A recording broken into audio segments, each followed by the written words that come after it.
Peace unto you. Welcome. I'm Rabbi Kaba, bringing you more wisdom from ancient Jewish scripture you can use in modern life. We are on Ketuvot, marriage contracts, page 14. Amazing story today. An engaged couple walks into the rabbi's office and she's already pregnant. So they've been engaged for a little while. And she says, it's his baby. And he says, yeah, it's my baby. Rav Yosef says, nothing to worry about. We believe her. We believe him. It's great. We know whose baby it is. So what could the problem be? It sounds like everything here is kosher. So the Tosafot brings a case. Now the Tosafot is a group of commentators, of Jewish sages who lived about 800 years ago, 900 years ago, early medieval sages.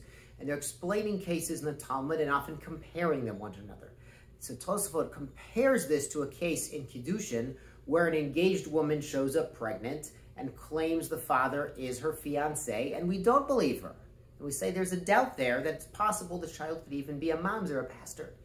So what's going on? What's the difference? Well, Tosfot explains in that case, the woman maybe was alone with the fiancé once, just once. And we have a concern that if a woman is willing to flaunt the social mores, to go against the code of expectations, and engage in premarital intimacy with the fiancé, she might engage with someone else also.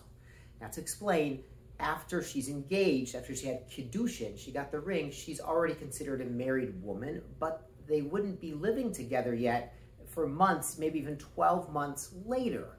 So during this time, she's a married woman, but she's not supposed to be sleeping with her fiancé. But if she sleeps with anyone else, that's adultery, that's infidelity, and the resulting child, God forbid, is a mamzer. So it's a big problem. So Tosfot says in that case, she was with the fiancé once. And since she makes herself free, she violates the social norms against premarital contact with one man, she might do it with two or three, or who knows, who knows. There's even a Gemara in Yevamot, page 69, that says, if a woman is willing to free her spirit, uses those words, free her spirit, she's a free spirit. With one man, she might free her spirit to other men also. So since she's going over the normal expectations with one man, she might do that with other men also. This is something to keep in mind. People who break the rules in certain situations, they might break rules in other situations also. So something to keep in mind. But getting back to this woman, so how does the husband know in this case? And our Gemara right here, not the Gemara in Kiddushin and Yevamot, how does he know right here that he's really the father? After all, if she's breaking the rules with him, maybe she's breaking the rules with other men also. So Tosfot explains in this case, the man is very sure because he was around. He wasn't just with her once, he was with her on a regular and continuous basis. It's quite graphic language for a Tosafot from 800 years ago, but he was around. He was around, so he is sure he is the father, and that reinforces her claim he's the father, and they can live happily ever after with their child. And this is a greater concept, gentlemen. If you want to be sure of your family as a husband, as a father, you have to be there. Now, I don't just mean you have to be around your wife and you have to have opportunities to be intimate together. That goes without saying. That's a critical part of marriage. You have to be there with your family, with your children. You have to be there to influence them, to see where they're going, who they're talking with on the phone, what they're doing, who their friends are.